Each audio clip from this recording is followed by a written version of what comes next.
Vamos orar, irmãos.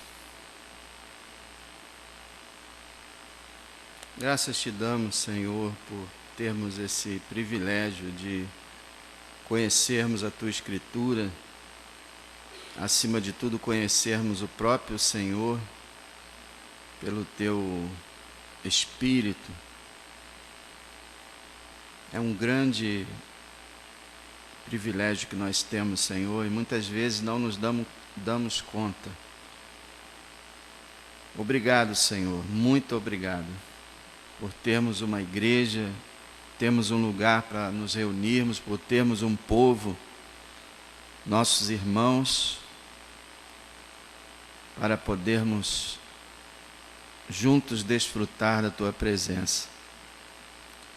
Obrigado pela Tua palavra, Senhor, que entrou em nossos corações. Obrigado por toda quarta-feira, Senhor, quando podemos nos reunir para orar e depois para meditar na Tua santa palavra. Que o Senhor nos dê, Senhor, entendimento, compreensão dela, que cada um aqui, Senhor, possa realmente aprender a Tua verdade, e não só aprender, mas também aplicar em nossos corações, de maneira que cada dia mudemos mais um pouco à semelhança do Senhor. Que Teu Espírito nesse momento nos guie pela Tua verdade, nos ilumine, aqueça o nosso coração e nos alegre com tão grande amor que foi concedido a nós. Em nome de Seu Filho oramos. Amém. Vamos abrir, irmãos, a palavra em Romanos capítulo 1.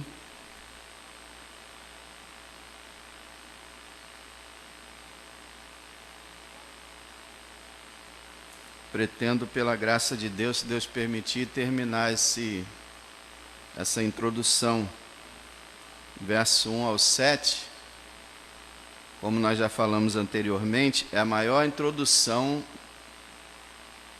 das cartas do Novo Testamento. E essa carta do apóstolo Paulo, ele escreveu aos romanos, que foi um povo que ele não conhecia, não foi uma igreja que ele fundou. Ele nunca tinha estado lá. Por isso que essa carta tem esse formato, porque ele queria ensinar o Evangelho, ou pelo menos mostrar com mais profundidade o Evangelho, que aquela igreja já era cristã. Então ele procura apresentar a doutrina de uma maneira mais sistemática, porque realmente ele queria apresentar aquilo que Deus tinha dado a ele. Então ele começa, nós vimos anteriormente, verso 1, Paulo se apresenta como servo de Jesus Cristo, como chamado para apóstolo e separado para o Evangelho de Deus. Vimos também que nós também somos servos, somos chamados e somos separados para o Senhor. Só que no caso dele aqui, ele foi chamado para apóstolo, um chamado que não existe mais, apesar da teimosia da igreja atual, é um chamado que não existe mais, e ele foi separado para o Evangelho também de uma maneira muito especial, porque a compreensão que Deus deu a ele do Evangelho foi muito maior do que dos outros apóstolos. Se nós compararmos os apóstolos, todos eles tinham conhecimento, mas o conhecimento do apóstolo Paulo foi além de todos os outros, e conforme ele mesmo diz, foi uma revelação que ele recebeu de Jesus Cristo. E aí o tema central da carta, né, é a última frase do versículo 1, o Evangelho de Deus. Esse é o tema central da carta, o Evangelho de Deus. Evangelho é o principal assunto da Bíblia e da igreja. E ele fala o Evangelho de Deus. Nós vimos que o Evangelho não é de homens, não foi uma invenção humana. As doutrinas cristãs não foram criadas pela imaginação humana, Eu lembro do apóstolo Pedro, quando ele escreve na segunda carta, no segundo capítulo, no primeiro capítulo, que as coisas que eles ensinavam não haviam sido criadas por fábulas ou imaginação humana, mas eles mesmos viram a glória do Senhor no monte. Ele se refere quando eles viram o Senhor transfigurado lá em cima do monte, quando a glória dele resplandeceu.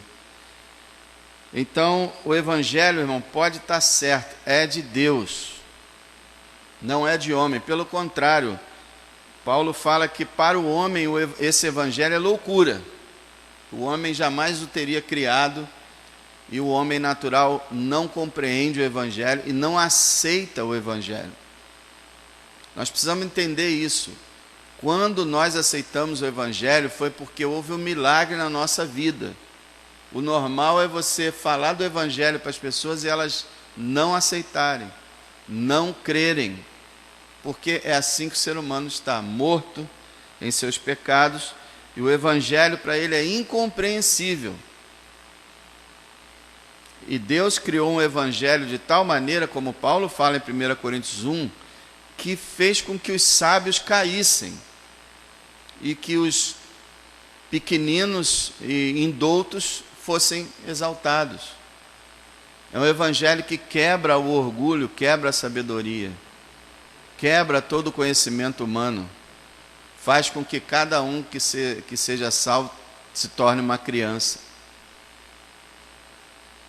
Uma coisa incrível. Então, esse Evangelho de Deus, nós vimos no versículo 2, na semana anterior, que ele foi prometido pelos seus profetas nas Santas Escrituras. Lembra que nós vimos aqui diversas passagens, só por alto, tem muito mais a respeito do Senhor Jesus e da sua obra salvadora. O Evangelho não é algo que, vamos dizer assim, vinha o Velho Testamento, aí o Senhor rompeu com o Velho Testamento, rasgou tudo e vou fazer outra coisa, vou fazer de novo. Não, o Novo Testamento é o cumprimento do Velho. O Velho nasceu para que o Novo existisse. O Novo se assenta sobre a base do Velho. Então, por isso que a igreja é edificada pelos apóstolos e profetas. Os profetas também edificam a nossa vida. Paulo disse, toda a Escritura é divinamente inspirada e proveitosa. E qual é toda a Escritura? Velho Testamento. Naquela época dele era o Velho Testamento e uma outra carta ainda. Não tinha sido feito o Novo Testamento, como foi feito. Então, é o cumprimento da Escritura. Várias pessoas, vários professores e pregadores e teólogos já disseram, procure ler o Velho Testamento enxergando Cristo nele. Se você olhar com mais cuidado, você vai ver diversas vezes no Velho Testamento Cristo e o Evangelho. Mas você tem que ter, claro, um pouco de perseverança, de ler bastante e de muita oração para você conseguir, mas quando você olhar, você vai ver Cristo em toda parte. E o cristão tem que olhar o Velho Testamento não como judeu. O judeu lê o Velho Testamento e não enxerga Cristo de forma nenhuma, mas o cristão ele vê Cristo no Velho Testamento. Aí nós vimos que o principal tema do Evangelho, veja o versículo 3, é acerca de seu Filho. O assunto do Evangelho, que é o assunto principal da Bíblia, é Jesus. E ele chama aqui o seu Filho. Filho de quem? Quem é esse seu aqui? É o Deus lá do versículo 1. O Evangelho de Deus. Você nota uma coisa, o apóstolo Paulo faz muito isso. Ele abre um parêntese no verso 2. O verso 2 é um parêntese. Se ele tirar o verso 2, você bota assim, separado para o Evangelho de Deus acerca de seu Filho. Perceberam? Se você for do verso 1 ao 3, lá no final você vai ler, separado para o Evangelho de Deus acerca de seu Filho. Então, o que teve o cumprimento nas Escrituras Sagradas, ele é um parêntese que ele abre, muito importante, e aí ele volta e diz que o Evangelho de Deus é a respeito de Jesus. O assunto da igreja é Cristo. O tema da igreja é Cristo. Nós somos adoradores de Cristo. Cristo é o cabeça da igreja. E ele não pode ficar, como ele descreveu a si mesmo na igreja de Apocalipse, a igreja de Laodiceia, batendo na porta, pedindo para que a igreja abrisse, para ele poder entrar. A gente sempre vê esse texto como evangelístico, né? Mas a explicação normal, principal desse texto, é Cristo querendo entrar na igreja. Isso é, Cristo não tinha participação naquela igreja. E, infelizmente, isso acontece muito hoje. O tema é o Filho, e você nota que o Filho está com F maiúsculo. Aqui se refere à divindade de Cristo. Ele é o Filho de Deus. Ele é aquele que tem um relacionamento único com seu Pai, porque ele é igual a ele. E nós vimos na semana passada 5 razões que provam, 5 temas que provam a divindade de Cristo. Se você quiser saber, veja o vídeo da semana passada que você vai ver lá. E agora, irmão, é interessante o seguinte, olha, a respeito de seu Filho, o divino, que nasceu. Olha o texto, versículo 3. Acerca de seu filho, a respeito de seu filho que nasceu. O filho fala da natureza divina e eterna de Cristo. E agora esse eterno, esse divino, ele nasce. E aí nós temos aqui, como eu já falei para vocês, que o apóstolo Paulo, ele consegue condensar numa frase curtíssima, milhares e milhares de páginas de tema. Esse aqui é um. Acerca do seu filho que nasceu. Parece simples, né? Mas é o maior mistério de todos os tempos. A encarnação de Deus. João escreve: no princípio era o verbo estava com Deus, o verbo era Deus. E no verso 14 ele fala: e o verbo se fez carne e habitou entre nós, e vimos a sua glória como a glória do unigênito do Pai, cheio de graça e de verdade. Impressionante. Acerca de seu filho que nasceu. Então nós temos aqui, olha quantos ensinos você tem aqui. Por isso, irmão, quando você estiver lendo a Bíblia, não procure em primeiro lugar um sentimento gostoso, uma sensação.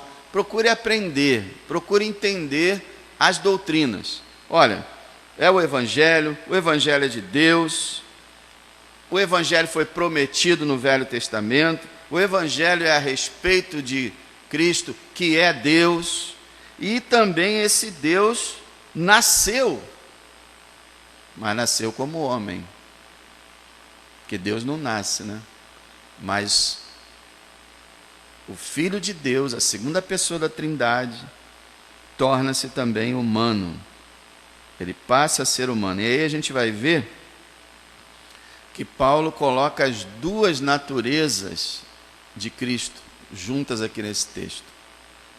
Jesus é Deus, Jesus é homem. Olha, ele nasceu. E deixa eu explicar uma coisa para você. Jesus é verdadeiro Deus e verdadeiro homem. Ele não é metade Deus, metade homem. Ele não é mais ou menos Deus e mais ou menos homem. Ele não é meio Deus e meio homem. Ele é 100% Deus, 100% homem. Sendo que essas duas naturezas não se misturam, mas subsistem dentro de um ser. É um mistério também. Quem diz que os cristãos são os cabeças ocas, pode até ser que tenha muito cabeça oca, mas um cristão que lê e pensa, os ensinamentos bíblicos, eles são muito altos. Quase todos eles ultrapassam o nosso raciocínio. A Trindade é um grande mistério. E agora nós temos o grande mistério a respeito de Cristo, que é um ser onde dentro dele existem duas naturezas. E você nota a diferença entre pessoas. Deus é um que tem três pessoas. Jesus é uma pessoa que tem duas naturezas. Ele não é duas pessoas. Ele é uma pessoa. Mas dentro dessa única pessoa existem duas naturezas. Antes era só Deus, mas quando ele nasce, ele também se torna homem. E você pode entender que ele é perfeitamente Deus, totalmente Deus. Ele não deixou de ser Deus quando ele tornou-se homem. E ele é totalmente homem, perfeitamente homem. Nós temos também provas na Bíblia de que ele é homem. Ele nasceu, ele teve um nascimento normal. A concepção dele foi miraculosa. Mas o nascimento dele, o parto, foi normal. Ele nasceu uma criança normal e teve o desenvolvimento normal. Ele é visto bebê com 12 anos, depois com 30. Ele teve seu desenvolvimento. Ele aprendeu a ler, aprendeu a andar. Ele estudou as Escrituras. E a gente fica pasmo, porque como é que pode, como diz Paulo, a plenitude da divindade habitar em Cristo e ele aprender coisas? É um mistério. É um mistério. Mas é isso. E desde o início da era cristã, até o século IV e V, foi uma briga muito grande na igreja para definir quem era Cristo. E surgiram vários hereges. Uns diziam que ele era somente Deus, que ele não era homem nada, que ele era uma espécie de holograma, fantasma. Ele tomou uma forma ali. Só que João fala, nós tocamos da palavra da vida. E ele escreve lá em João 13 que ele estava com a cabeça no peito de Jesus. Você não bota a cabeça no peito de um fantasma. Então tinha uns que diziam, não, ele não é, ele é só Deus. E outros diziam, ele é só homem. Não, ele é uma criatura especial criada por Deus. Tudo heresia. O ensino bíblico é, ele é Deus e ele é homem. Os dois. Aí vem as pessoas, né? Mas como é que você explica isso? Meus irmãos, nós não estamos aqui para explicar, nós estamos aqui para declarar o que a Bíblia diz. Você não tem que explicar. Por exemplo, quando a pessoa bate a tua porta, fala que a Trindade não existe, e quando você ensina a Trindade, ele, como é que você explica isso? Você não tem que explicar. Você tem que declarar o que a Bíblia diz. É isso que está escrito. Mas como é isso? Isso aí é com Deus. Mas é isso que está. Então ele é verdadeiro homem, verdadeiro Deus. E aqui ele vai dizer que ele nasceu da descendência de Davi, no verso 3. Nasceu da descendência de Davi. Por que ele escreve isso? Justamente por causa do versículo 2, quando ele fala que o evangelho foi prometido pelos profetas nas Santas Escrituras. Então, Jesus tinha que cumprir as Escrituras, e o Velho Testamento ensinava que o Messias, o Cristo, o ungido, viria da linhagem de Davi, da descendência de Davi. Ele seria filho de Davi. Você tem que entender, na Bíblia, filho nem sempre quer dizer filho, tá? Filho quer dizer neto, tataraneto. Filho quer dizer descendente. Então, Jesus nasceu 1000 anos depois de Davi viver. E ele é chamado de filho. Quer dizer, descendente é filho para eles, para a Bíblia. Entendeu? Então, filho de Davi significa descendente de Davi. E Deus havia prometido que o descendente de Davi, o descendente do trono, o ungido, o Cristo, se assentaria no trono para sempre. Então ele nasceu da descendência de Davi, porque se ele não nascesse descendente de Davi, ele não seria o Cristo. Ele não seria o Messias. Ele poderia ser Deus como homem, tudo, mas o Messias ele não seria. Porque tinha que ser descendente de Davi. Então a gente vê Deus prometendo 1000 anos antes e Deus cumprindo 1000 anos depois. Aí, o interessante é o seguinte, olha só, verso 3. Ele nasceu da descendência de Davi segundo a carne. Ué, que expressão é essa? Essa expressão segundo a carne não é usada em nenhum outro lugar na Bíblia. Para nenhum outro ser humano. Moisés nasceu segundo a carne. Não, ninguém. Só Jesus é que ele fala que ele veio da descendência de Davi segundo a carne. Sabe qual é a interpretação? É que novamente Paulo está afirmando a humanidade de Cristo e está afirmando que, segundo a humanidade de Cristo, ele é filho de Davi. Isso bate perfeitamente com aquela última interrogação que Jesus fez aos fariseus, quando ele disse assim: vocês dizem que o Messias, o Cristo, é filho de Davi. E como é que Davi chama o seu filho de Senhor? Aí cita o Salmo 110. Disse o Senhor ao meu Senhor. Esse versículo é incrível. Disse o Senhor, Deus o Pai, ao meu Senhor, o Messias, Deus o Filho, assenta-te aqui até que eu ponha os teus inimigos por estrado dos teus pés. Então, o Senhor fala assim: se ele é Senhor de Davi, como pode ser seu filho?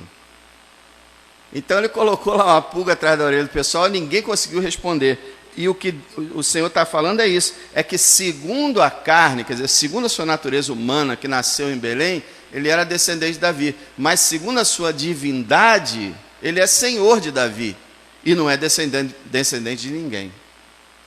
Entendeu?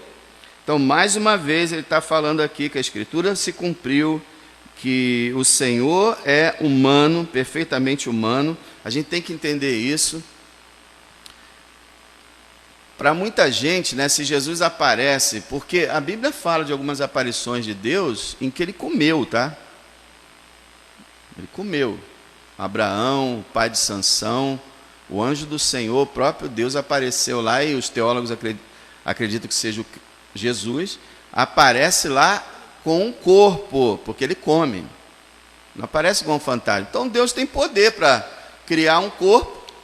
Então Jesus poderia ter feito isso, descido aqui e toma um corpo, estou aqui. Não, ele tinha que ter nascido descendente da família.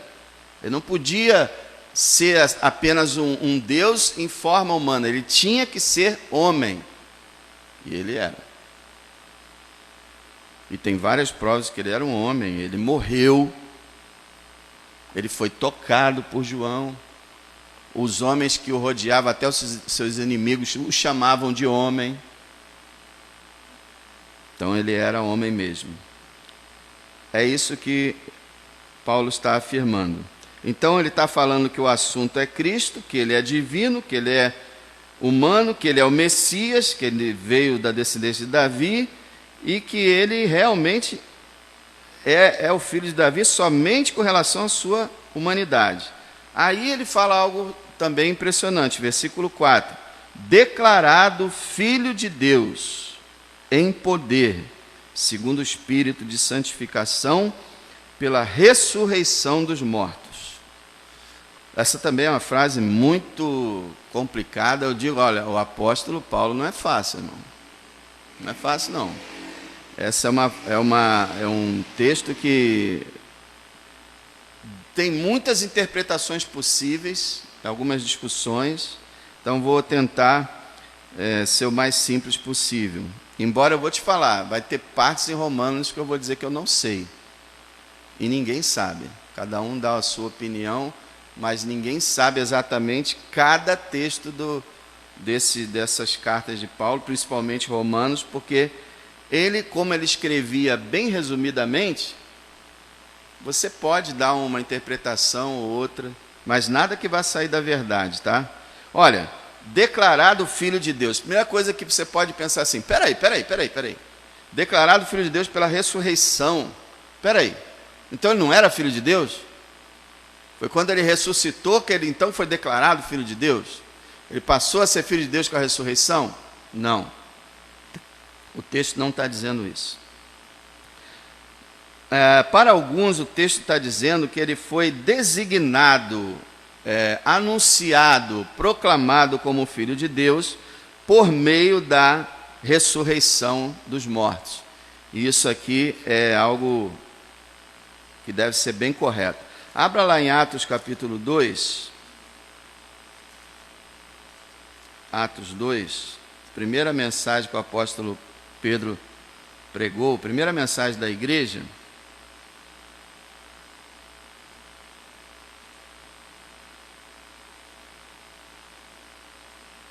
Pedro passou a mensagem toda falando que Jesus havia ressuscitado.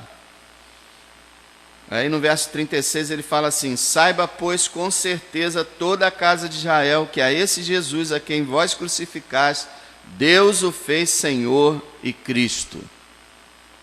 Então, Deus o fez Senhor e Cristo? O que quer dizer? Ele já era Senhor e Cristo, mas ele está dizendo o seguinte: ele se tornou para a humanidade e para Israel Senhor e Cristo, à vista das pessoas. E outra coisa, ele, antes da ressurreição, ele era Senhor e Cristo, antes da encarnação, como Deus. Agora ele é declarado Senhor e Cristo, não só como Deus, mas como homem. Volta em Romanos 1. Então ele fala, declarado Filho de Deus em poder. O que é isso também? Isso aqui é o que o Senhor falou lá antes de subir. É-me dado todo o poder no céu e na terra. Ele era todo poderoso antes da encarnação, mas quando ele veio a esse mundo, ele veio com sua glória e seu poder ocultado. E não o usou propriamente, mas dependeu do seu Pai, se fez servo. Agora, depois da ressurreição, ele assume realmente, como homem e Deus, o comando de todo o universo. O governo sobre todas as coisas. Ele é declarado Filho de Deus em poder, ou Filho de Deus com poder, e diz aqui, segundo o Espírito de santificação. E por que o apóstolo Paulo falou Espírito de santificação e não Espírito Santo, dá muita interpretação, mas nós vamos ficar apenas nessa questão, e alguns até acham que esse Espírito aqui não é o Espírito Santo, mas seria o Espírito de Cristo. Então nós vamos colocar de forma mais simples aqui, que é o Espírito Santo, e que Paulo está dizendo que o Espírito Santo participou da ressurreição de Cristo. E quando a gente examina a Bíblia, a gente vê que os três participaram da ressurreição. A Bíblia fala que o Pai ressuscitou seu Filho. A Bíblia fala que o Espírito Santo ressuscitou Jesus. E a Bíblia fala que Jesus ressuscitou a si mesmo. Mas como é que é isso? Gente, os três formam um único Deus. Então, muitas vezes, o que um faz, os outros estão fazendo também. É essa. A Trindade trabalhou na ressurreição de Cristo. Então ele está dizendo aqui um fato muito importante, e o que muitos entendem é que ele está contrastando o estado de humilhação e o estado de glorificação de Cristo. No verso 3, ele está falando que ele nasceu segundo a descendência de Davi, segundo a carne. Então ele veio como o ser humano, como servo, e vocês sabem que esse é o estado de humilhação de Cristo. Ele vem como servo, ele vem para fazer a vontade do Pai, ele vem para sofrer, ele não usa os seus poderes e benefício próprio, ele se torna humilde, e o estado dele é tão baixo que Paulo fala que ele morre em fraqueza, ele morre como se fosse um malfeitor, e ele sofre terrivelmente na cruz. Ele é zombado por todos. Esse é o estado de humilhação de Cristo. Mas o versículo 4 estaria falando sobre o seu estado de exaltação. Após a sua ressurreição, ele é declarado Filho de Deus com poder para toda a humanidade, e é revestido de poder como homem. E essa exaltação começa na ressurreição, continua na entrada dele na eternidade, aliás, continua na ascensão, depois da entrada dele no céu, na sua coroação e no seu posto de cabeça do universo. Então a teologia, a Bíblia ensina, Cristo teve três estados: o estado pré-encarnado, o estado de humilhação, quando ele se torna homem, e o estado de exaltação, quando ele ressuscita. Vocês notam que nesse começo da carta, Paulo não se refere à morte de Cristo diretamente como a razão do nosso perdão. Ele vai falar isso a partir do capítulo 3. Aqui ele dá ênfase à ressurreição. A ressurreição. Nós vamos ver que Paulo faz elaborações tremendas sobre a morte de Cristo nesse livro, mas ele começa falando da ressurreição.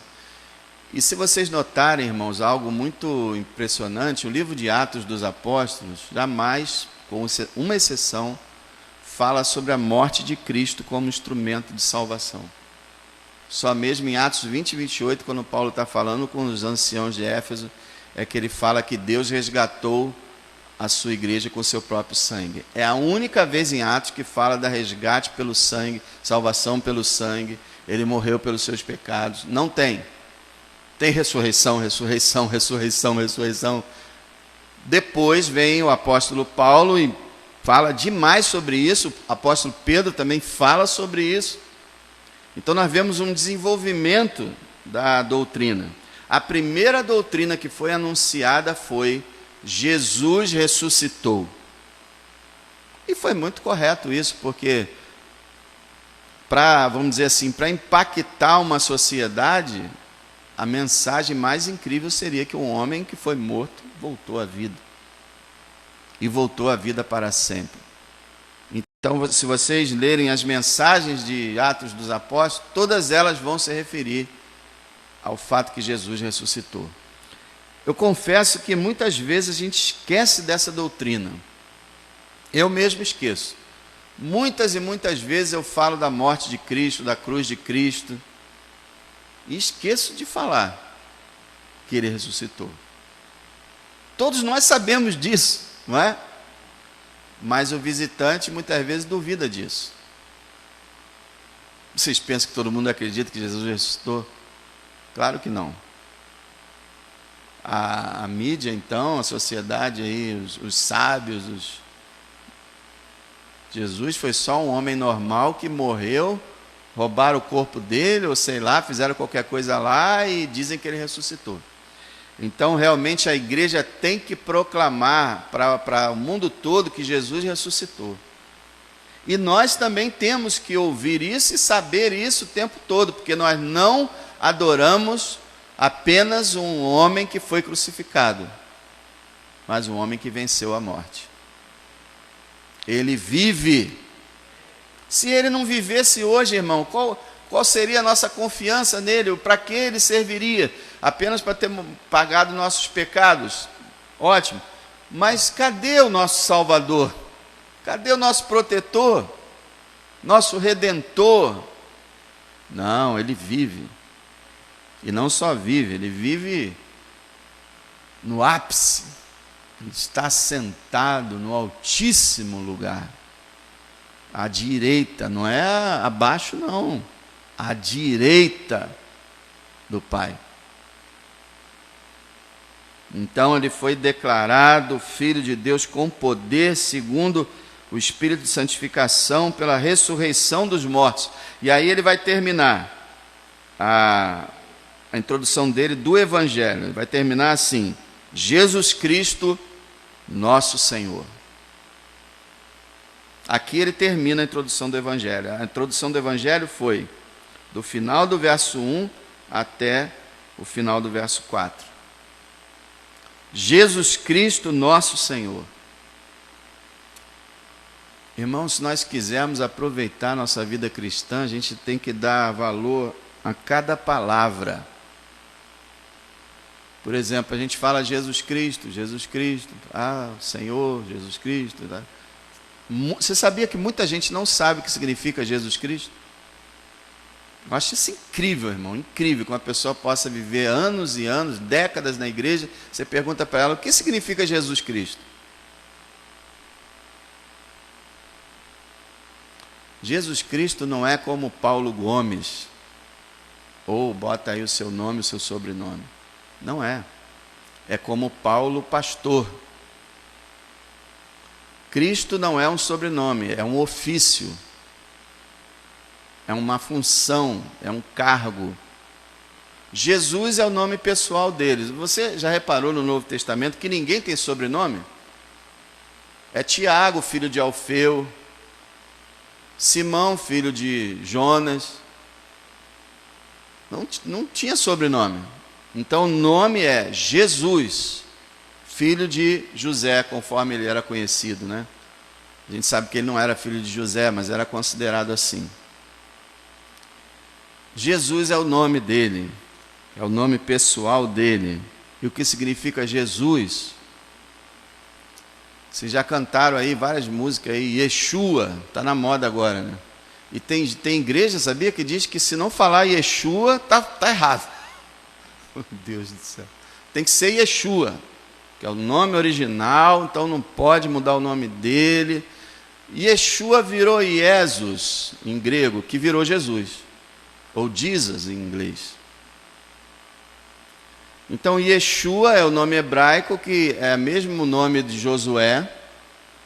O nome Jesus, se a gente fosse pronunciar com a pronúncia hebraica, seria Josué. Se a gente chamasse Jesus de Josué, não estaria errado.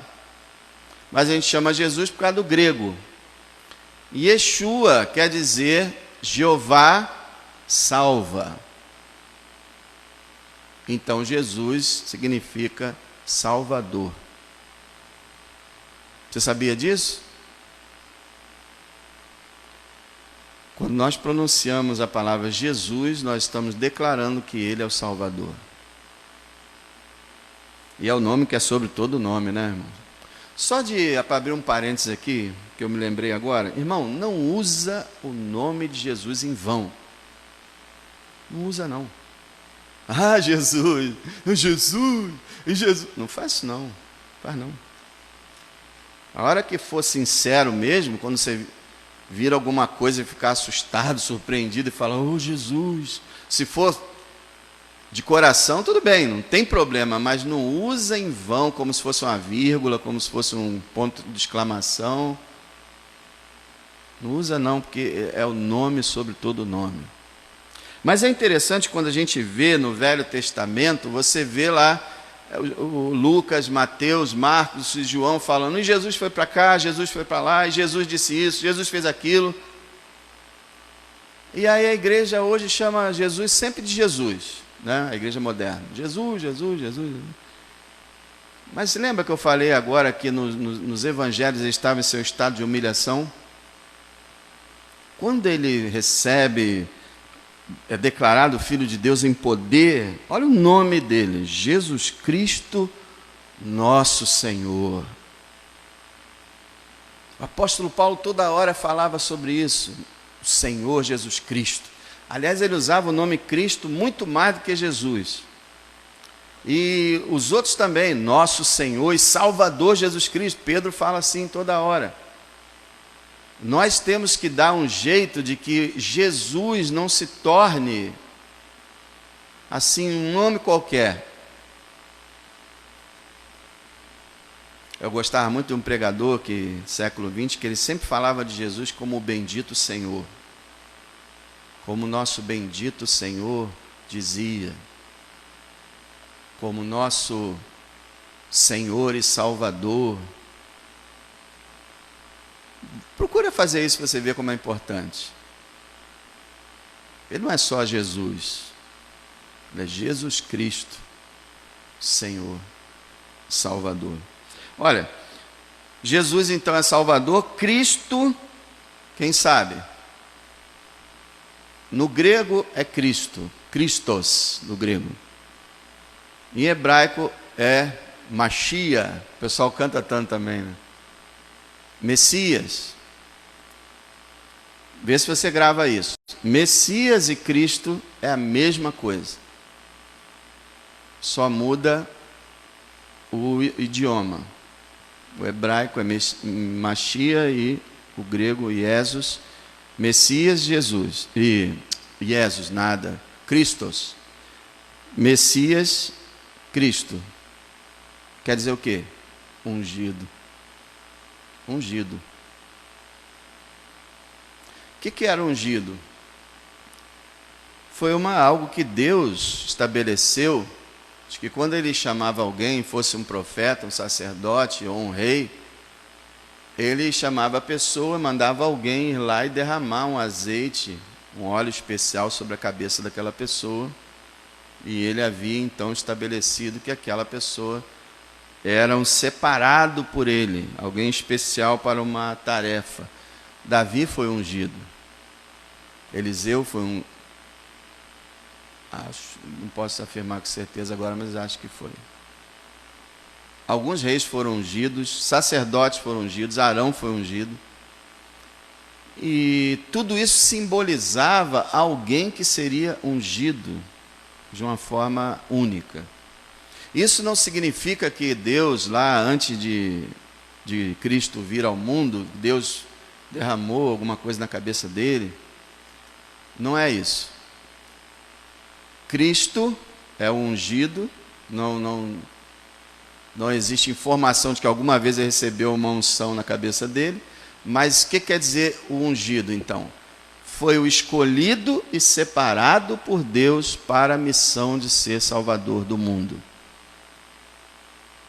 Então veja bem, por que Cristo é o ungido? Porque Jesus é o Cristo, o ungido, é que só ele salva. Quando o pessoal fala assim, não, Deus é a mesma coisa, só muda o nome e tal. Não. Não, porque Alá, porque Maria, porque não sei quem, porque não sei quem. Não. É só Jesus. Por quê? Porque Deus só ungiu ele. Deus só escolheu ele como Salvador, e ninguém mais. Entenderam? Deus não criou nenhuma outra religião, irmãos. Deus só fez o judaísmo, que depois se tornou o cristianismo, e só. Mais nada. Então vejam, ele é o Salvador ungido. Quando você fala Jesus Cristo, ele é o Salvador ungido, o Salvador escolhido, separado. E ele diz nosso Senhor. Senhor é a mesma palavra usada no Velho Testamento para Deus. Se você pegar lá diversas profecias do Velho Testamento, principalmente em Isaías, quando Deus está falando que alguma coisa vai acontecer em relação a ele, você vai lá no Novo Testamento e está acontecendo em relação a Cristo. Então, mesmo Senhor do Velho é o Senhor do Novo. Uma coisa interessante, por exemplo, um exemplo, quando em Isaías o Senhor fala assim, por mim mesmo jurei que todo joelho se dobrará diante de mim.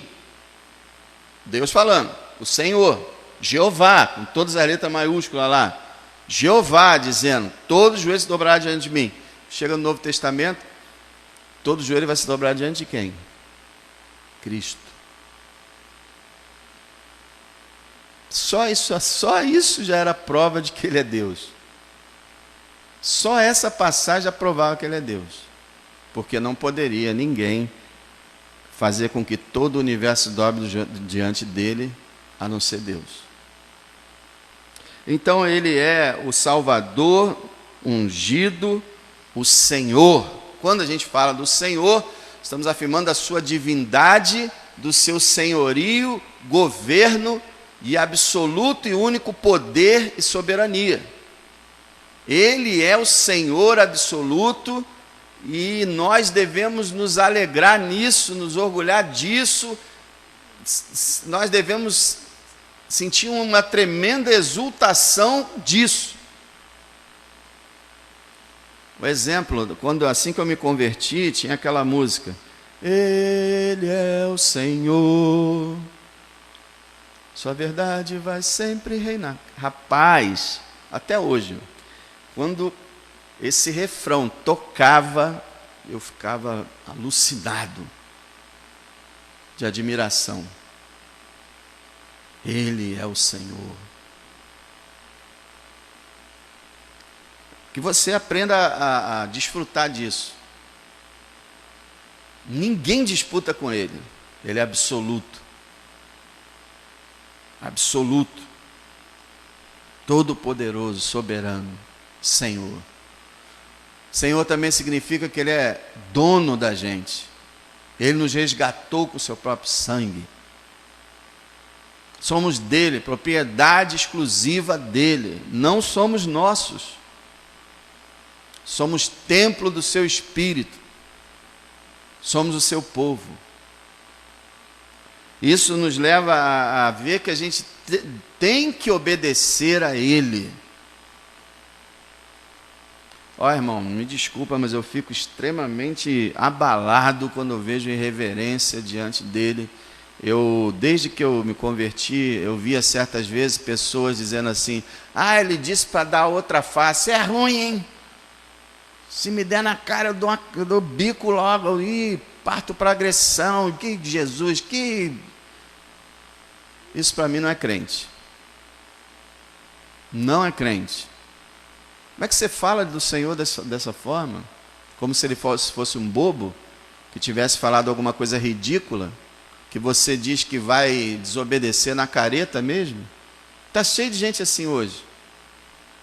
Ele é o Senhor e podia esmagar a gente numa fração de segundo como uma pulga.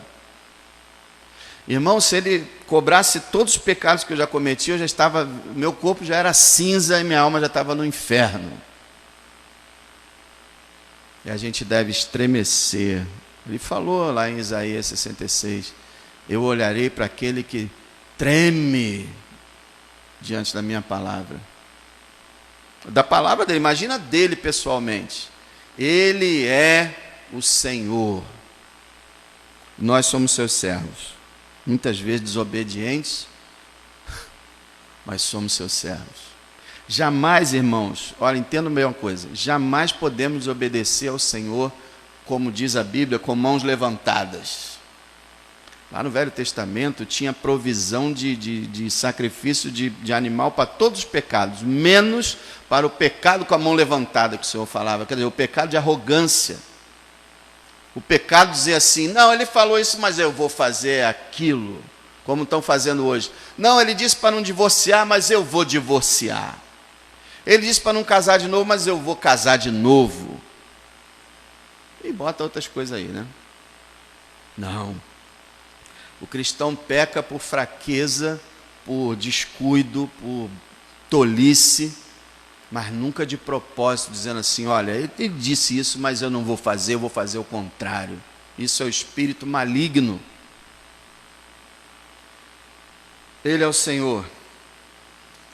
Então nós temos aqui o Senhor Jesus Cristo, o Senhor Salvador ungido. Nós temos que ter orgulho desse nome, irmão. Eu vejo que a igreja atual, ela fala muito em Deus, muito no Espírito Santo, muitas vezes, e pouquíssimo em Cristo. Mas o Espírito Santo veio glorificar Cristo. O Pai disse que todo joelho se dobrará e toda língua confessará que Ele é o Senhor para a glória dEle. Então, Cristo é o mediador, é o primeiro, da Trindade, Ele está na frente, você tem que ir por Ele, para encontrar os demais. E Ele deve ser exaltado. Claro que o Pai deve ser exaltado também, o Filho, o Espírito também, mas Ele é Jesus Cristo, Senhor, e Paulo ainda fala, nosso Senhor. Né? Essa palavra nosso é tão importante. Nosso Senhor. Somos dele. Ele é nosso. Nosso Senhor. E o nosso também é bacana, né?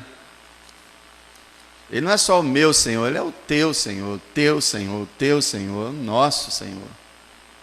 Isso deveria nos encher de alegria também e promover o amor entre nós. Ah, porque eu não gosto muito dele, não vou muito com a cara dele, né? É nosso irmão, é nossa irmã, pertence ao meu Senhor, é o Senhor dele também. Vamos habitar no mesmo lugar eternamente, é o nosso Senhor. Somos a mesma família. Isso é maravilhoso, irmãos. Então o apóstolo fala no versículo 5, continuando, ele volta ao versículo 1, né, para falar a respeito dele. Pelo qual quem? Pelo nosso Senhor Jesus Cristo. Recebemos a graça e o apostolado. Alguns acham que isso significa graça do apostolado, alguns traduzem como dom do apostolado, e outros, como eu, acham que ele está falando de duas coisas. Ele recebeu a graça e o apostolado. A graça significando a sua salvação. A graça, olha, irmão, quanta graça foi preciso ser usada para salvar Saulo de Tarso. Quanta gente ele colaborou para matar. Quando Estevão estava sendo apedrejado, ele estava segurando as vestes de quem estava apedrejando. Ele mandou prender diversos, torturar outros mais. Ele perseguiu a causa de Cristo, e aí a graça o alcançou. O favor imerecido.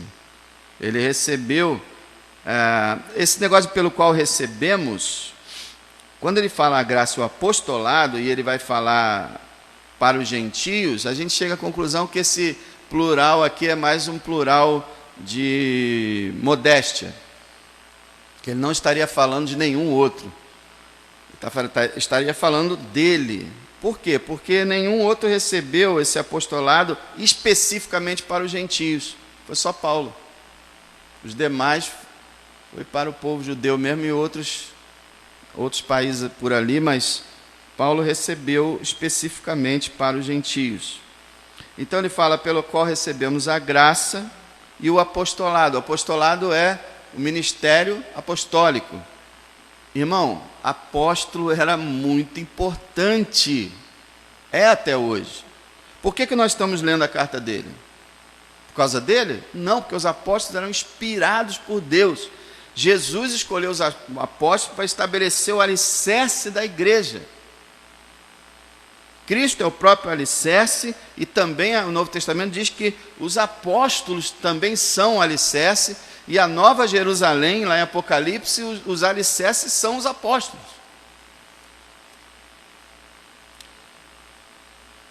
Os apóstolos eram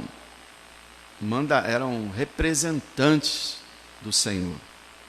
Então ele recebeu essa graça e o apostolado. E o interessante é que ele foi salvo e chamado para o apostolado no mesmo dia. Pelo qual recebemos a graça e o apostolado, aí ele fala essa expressão também um pouco enigmática, para a obediência da fé entre todas as gentes. Gentes aqui quer dizer gentios, quer dizer nações. Entre todas as nações pelo seu nome, quer dizer, por amor do seu nome, por causa do seu nome. Então ele diz que recebeu, por meio de Jesus Cristo, o mediador, graça e apostolado. O que é para a obediência da fé?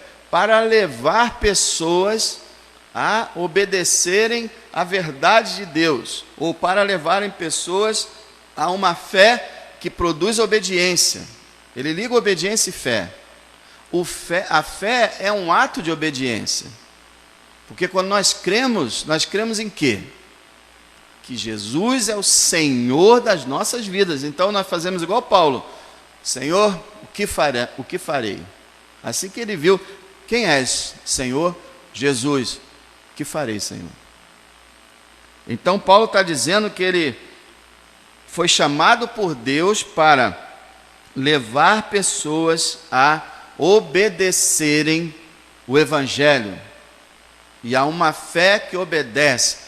É muito interessante hoje, no nosso tempo moderno, que a obediência praticamente é descartada. Você pode aceitar Jesus aí e viver como você quiser. A graça já te salvou, então não tem problema nenhum. Vive aí como você quiser, que você já está perdoado, está tudo bem. Mas a palavra diz que uma fé genuína leva à obediência.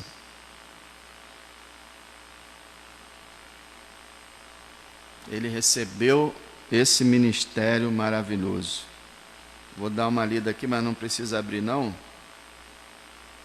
Olha o ministério que ele recebeu. quem és, Senhor? Ele conta isso na época que ele encontrou Jesus na estrada de Damasco. Eu sou Jesus a quem tu persegues. Mas levanta-te, põe-te sobre teus pés, porque te apareci por isso, para te pôr por ministro e testemunha tanto das coisas que tens visto, como daquelas pelas quais te aparecerei ainda, livrando-te desse povo, dos gentios, a quem agora te envio, para lhes abrires os olhos e das trevas os converteres à luz, do poder de Satanás a Deus, a fim de que recebam a remissão dos pecados e porção entre os santificados pela fé em mim. Essas palavras do Senhor são uma explicação maior dessa frase que ele disse aqui, que ele recebeu o apostolado. Então, irmão, olha só, a mensagem dos apóstolos era: creia no Senhor Jesus Cristo. Mas o que era crer no Senhor Jesus Cristo? Entregue-se a Ele, submeta-se a Ele, converta-se a Ele, arrependa-se, viva para Ele, receba-o como Senhor da sua vida, como único Salvador, siga-o, obedeça-o. Isso é o corpo da fé. Por isso que a fé é um dom de Deus, né? Uma graça de Deus, porque ninguém teria condição de fazer isso que a gente faz por escolha própria. É um milagre, mas a fé leva a isso.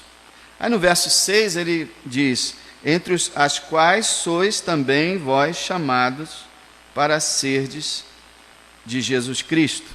Ele coloca que assim como ele foi chamado, nós também fomos chamados para sermos de Jesus Cristo. Então veja, fomos chamados para pertencermos a Cristo. Em Corinto, Paulo escreve: fomos chamados para a comunhão de Cristo.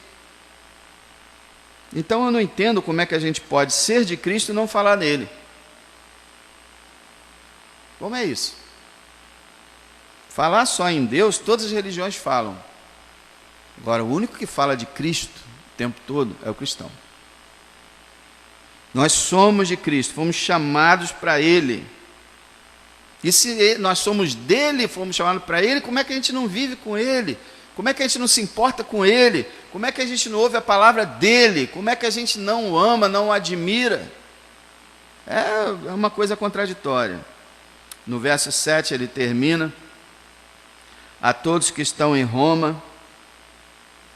E aí olha como ele vai falar da igreja em Roma: amados de Deus, chamados santos. Isso aqui já daria mais umas 2 quartas-feiras de estudo. Mas a verdade, irmão, que se você é um cristão, primeira coisa, você é amado por Deus. Aí você diz assim: ah, mas Deus ama todo mundo. Não. Deus ama todo mundo, mas há um amor especial de Deus pelo seu povo. Se você é um cristão, o Senhor te ama profundamente. Deus tem prazer em você. Deus se alegra em você, em todos os defeitos que você tem. E Ele vai te levar para a casa dEle perfeito. Sinta-se amado. Isso é incrível. Eu não consigo me sentir amado. Eu não consigo entender como Ele pode me amar, mas eu tenho que me esforçar para acreditar nisso. Que a nossa informação básica é: não é possível que um ser tão maravilhoso, tão grandioso, tão perfeito, tão puro, goste de mim, esse patinho feio. Mas Ele ama, sim. Quando você pega aquela florzinha: ninguém me ama, Não. Mal me quer, bem me quer. Não, Ele te ama. Ele te ama. Amados de Deus. E ó, Bíblia é assim, irmão: fé na palavra. Eu me sinto como se Deus não me amasse, mas está escrito aqui que Ele me ama. Amados de Deus. A Igreja Batista do Parque Flora é amada por Deus. Tem amados de Deus aqui dentro. Isso é incrível. E quando a gente se sente amado, né, irmão? Que coisa gostosa, confortável, né? Você imagina você ser amado por Deus. Mas é. Aí, chamados santos. Algumas versões dizem: chamados para serem santos. Esse é o sentido. Mas no original não tem essas palavras não. É só mesmo chamados santos. E aí a gente tem que, pô, tudo bem, eu sou um amado de Deus, mas também eu tenho um chamado santo, um chamado separado.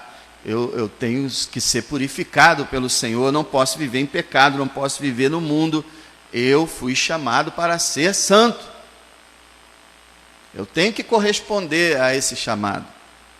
Todo cristão é um santo. E a pessoa que diz, não sou nenhum santo, não. Misericórdia, um cristão que fala uma coisa dessa. O ímpio pode falar isso, mas o cristão fala, você sabe, né? Eu não sou nenhum santo, não. Não é não? Então você está dizendo que você não é cristão, né? Porque todo cristão é santo. Todo santo é cristão. Então o cristão é amado por Deus, chamado santo. Lembrando a vocês que é a terceira vez que Paulo fala desse verbo chamado. Eu expliquei para vocês que todos nós somos salvos porque Deus nos chamou. Em nenhum momento foi porque a gente decidiu. Quando nós, vamos dizer assim, tomamos uma decisão, não gosto dessa palavra, quando nós nos convertemos, o Senhor já havia trabalhado antes em nós. Eu digo para vocês categoricamente, eu disse de pé junto que eu jamais seria cristão. Como é que eu sou cristão hoje? O Senhor me chamou. E esse chamado dele é irresistível. Chamados por ele. E aí ele termina desejando graça e paz de Deus, nosso Pai, e do Senhor Jesus Cristo. Ele termina, não termina a carta, né? Ele está começando a carta. Mas engraçado que ele termina muita carta assim. Ele diz graça e paz da parte de Deus, nosso Pai. Primeiro, graça e paz. Graça é a fonte da salvação, paz é o efeito. Foi a graça que fez Deus decidir nos salvar. E o amor também, amados de Deus, né? Deus amou. A graça dele resolveu nos salvar. E a salvação dele nos trouxe paz. Agora é interessante uma coisa. Muita gente pode pensar, né? Quando eu chego para alguém e falo, graça e paz do Senhor, para um crente. Graça e paz do Senhor. Fala assim, poxa, não é estranho? Se a gente pensar de um lado mas não é não. Se você falar assim, em graça e paz, como eu falei agora, a graça salvadora e a paz com Deus, quando a graça salvadora chegou, os crentes já têm isso. Entendeu? Eu falo assim, graça e paz, meu irmão. Se eu estou falando da graça salvadora e da paz com Deus, eu já tenho isso. Então, o que os apóstolos estão falando quando ele diz graça e paz? Se nós estendemos ao ímpio o desejo de graça e paz, aí nós estamos desejando o ímpio que ele seja salvo. Mas ao cristão, existe um outro significado para a palavra graça no Novo Testamento. A graça significa o poder, a energia, a força que Deus usa e a providência dele que ele usa dentro de nós para nos manter salvos. Por isso que Paulo fala assim para Timóteo, fortifica-te na graça que há em Cristo Jesus. Não teria sentido ele falar isso para ele se a graça não tivesse essa explicação. A graça é o poder, a energia de Deus por meio do seu Espírito Santo para nos manter firme. Então, quando eu desejo a graça para um cristão, eu estou desejando que Deus atue nele poderosamente para que ele se mantenha firme e saudável. E a paz?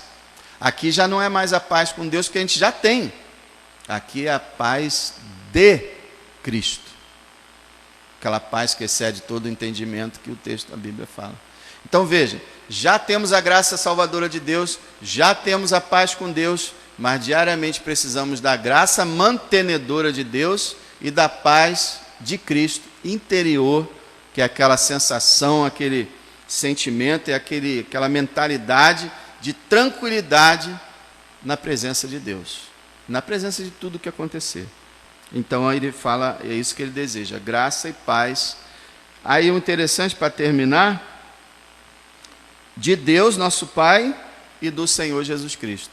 Olha aí, ele termina de novo com o Senhor Jesus Cristo.